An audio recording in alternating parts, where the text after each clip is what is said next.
This is from the Daily Mail. Quote, I don't understand why I'm still sitting here. My bags are packed. Devastated Paul Whelan breaks his silence from Russian penal colony as his brother slams his catastrophic exclusion from Brittney Griner prison swap. I'm ready to go home. Let me show you the truth. Jordan Schachtel says NBC News, a known state propaganda outlet, is participating in the cover-up operation. First edition versus stealth edited. In the original archive, it says, but the official said Russia has treated Whelan differently because he is an accused spy, and that the Kremlin gave the White House the choice of either Griner or Whelan or none. They edited it to say, they gave the White House the choice of either Griner or no one after different options were proposed. Because the reality is, Joe Biden had a choice. This former U.S. Marine or a WNBA star. Now, the WNBA star hates America as much as he does and is part of the cult. So this is what Joe Biden chooses to do. Your values as an American who believes in people sacrificing for the greater good are not held by these people. And these are the people that have near just absolute raw power in this country through ballot harvesting or otherwise. They control the institutions, and they are I view these people as a parasitic cult that is suckling the blood from this country and gutting it, ripping it to shreds. Yep. There was another aspect to this prisoner swap deal that a lot of people are missing, and that was the involvement of the Saudi empire. Saudi Arabia, that, by the way, the United States just declared immune for the Khashoggi killing. They literally cited Biden's administration's executive powers and stopped any further investigations and legal responsibility for the killing of Khashoggi with Saudi Arabia. Saudi Arabia, the country that negotiated this larger prisoner swap, with many people now speculating that this was a part of the deal of the United States getting Brittney Griner back to the United States. And it absolutely does make sense because, as we know, Biden was trying to do this before the midterm elections in order to try to get political favors, in order to look good to his base. He wasn't able to achieve that. This Saudi Arabian development does make sense now. And it wasn't just this former U.S. vet that was screwed over here, but it was also the family of Khashoggi, who also was connected to intelligence agencies as well, that was screwed over here as well. So it's like, I mean, Biden, it's kind of a smart move in my opinion, over Whelan. I dislike it. But you saw Micah Parsons on Twitter get absolutely roasted for saying, why is Griner coming home? And he's an athlete, famous athlete. Why is Griner coming home when we have a veteran overseas? And he got blasted by the mob, the Twitter mob. So Biden knows who's paying attention to him, you know? I just don't view the leftists. Like, the way I described it several months ago was, I don't care what they think. It's like asking me what the people of France think about my opinion. It's like, well, we're not France. You know, I don't view them.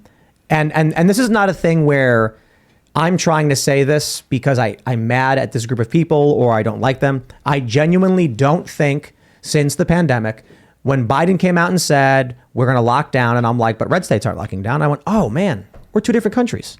That's just it. The left and right both agree. We are two different countries. But a lot of people on the right don't seem to get it. They keep saying our democracy, and people are like, we don't live in a democracy. It's a constitution. No, bro, they're saying they have a democracy you aren't a part of. So we got to do something. But it's not a democracy. They say it's a democracy, but it's an oligarchy. They're running it at the top behind the scenes. It's administrators and politicians and bankers and bureaucracy. That's a good word. Bureaucracy. I don't think bureaucracy really gets to the element of the economic function of it, though. That's why I say bureaucracy. Because it's like bureaucracy just implies there's like a system of paperwork and you know, bureaucrats running things, but it's also the system itself of who gets access to resources is, you know, the economic functions of it. It's not just oligarchy. It's I guess you can just call it classical communism, right? Like Chinese communist style. That's what it is. I think they're losing, you know, so I'm chill. The exposure that we're getting out of the Twitter file stuff, that seeing what they're doing behind the scenes and what the FBI's been doing, I'm like, oh, okay, you know, they're going to lose. They can't maintain this. But I think what helps is people realizing that you don't share a system with them. Well, I'm not sure with this story that we need to really be focusing on Brittney. And I just thought it was so, and what I mean by that is, you know, the press secretary today was saying this is a victory for the gay community and black women everywhere. And I'm like, what does that have to do with anything? The fact of the matter is we traded a terrorist, an arms dealer that conspired to kill Americans, that is responsible for deaths across the globe, to our enemy, our adversary. And I have to point this out. It sets terrible precedent, and precedent, quite frankly, that was set under President Obama, because I was looking at Bergdahl, and correct me if I'm wrong, but President Obama traded 5 Guantanamo Bay individuals that were a part of the Taliban for that one American who apparently, according to sources, had betrayed and run off. And then during President Trump, we had Americans that were freed from North Korea. We had the students that were freed from China, and we had Aya Hijazi and her husband that were freed from Egypt. 3 different situations. And North Korea, who could be more hostile? I think that is analogous to Russia or China. And President Trump didn't have to trade an arms dealer or terrorist in order to free those American citizens. And so that needs to be a part of the conversation. It has nothing to do with identity, gender, etc.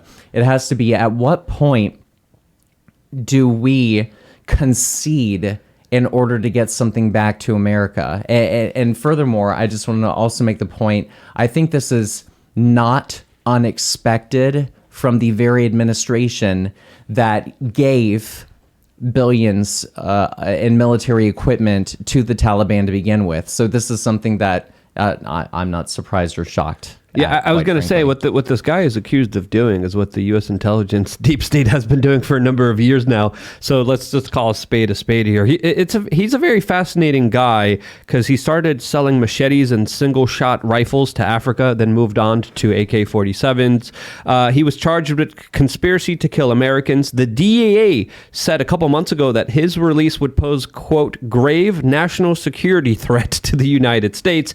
He's also alleged to have tried to sell missiles to blow up U.S. passenger airlines. He is alleged to have stolen $32 billion of weapons from Ukraine. These are, again, all allegations. This is where the movie by, I forgot the title, by, what's his name, that weird face-looking guy? Quentin Tarantino. No. Sorry, Quentin, I love you. Nicolas Cage. There's a Nicolas Cage movie. Oh, yeah. That movie was cool. That movie was based on this guy. Oh, really? Yes. The beginning of the movie, is that where that shows the bullet? Yep. Merchant, God of War. God of War. Yep. I think that's... Hold on. Lord of War, something like that. Someone in the God of War is a game. Someone in the chat room will tell us, but his life was depicted in that particular movie by Nicolas Cage. Can I just... You know what the first thing I thought of when I heard this? Like, Luke's mentioning this guy is like a wanted terrorist. He tried to kill Americans. He's selling missiles to U.S. enemies. We've been warned that he's a tremendous threat. But we got Brittney Griner, and the first thing I think of is Dumb and Dumber, when the dude rides up on the little scooter, on the moped, and then he's like, what happened? He's like, I traded the van for it, 70 miles to the gallon. And he's like, just when I think you couldn't be any stupider, you go and do something like this and totally redeem yourself. Trading your van for a pit bike. That's what this feels like. We had the merchant of death. And Biden's like, well, we do need a D-list celebrity back in the country. That's what the corporate media is calling him, and it was Lord of War, the movie. If you haven't watched it yet, I thought it was a great movie. I was very entertained by it, and it's based off real life events, off of this particular guy. Now, the other side of the story is that a lot of this is trumped up charges that this was personally directed as a major political hit job against Putin, because he was pretty much working within the Russian intelligentsia deep state, selling weapons where the Russian government couldn't officially sell weapons to. So again, the United States does this as well. His main crime was, again, financing Al-Qaeda and ISIS, and that's literally what the United States did as well. So your tax dollars went to doing that. This guy did it as well, and he was held in captive in 2010 and was supposed to serve a 25-year sentence. I got standards, right? I mean, I got principles. Brittney Griner should not be getting charged and locked up like she was in Russia and all that stuff. For weed, right? For yeah, possession? it was a weed was pen, a THC vapor or something. Multiple. Insanity. And so look, I think it's silly, but she did break Russian law. I just don't. And you got to abide by the rules, but we can do some kind of trade. I got no problem with that. I think Brittney Griner should be back home in the United States. I'm just sitting here being like, when it comes to swapping the Lord of War, Merchant of Death, can't we do a little better? This has got to be like the worst. Biden needs to read The Art of the Deal. Yes. Because he has no idea how to negotiate this stuff. He just traded, I'm saying, a van for a pit bike. Yeah, and when you look at the way that Donald Trump handled negotiations, especially when it came to prisoner swaps, he did a way better job, especially when it came to the situation in Turkey.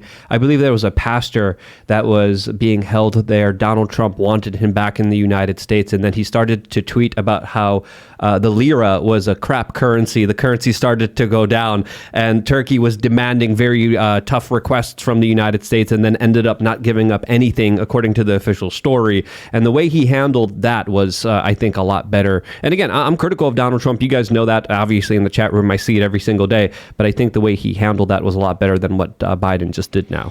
Biden's looking for a flash in the pan. He constantly looks for these like little shocks, bright light flashes to keep people interested. That's what it seems like. This is a publicity stunt, really, more than anything for him, I think. Although I'm glad Brittney's back.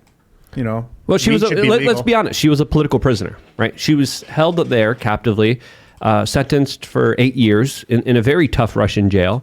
I wouldn't want to be in her situation. She was there because she was playing basketball.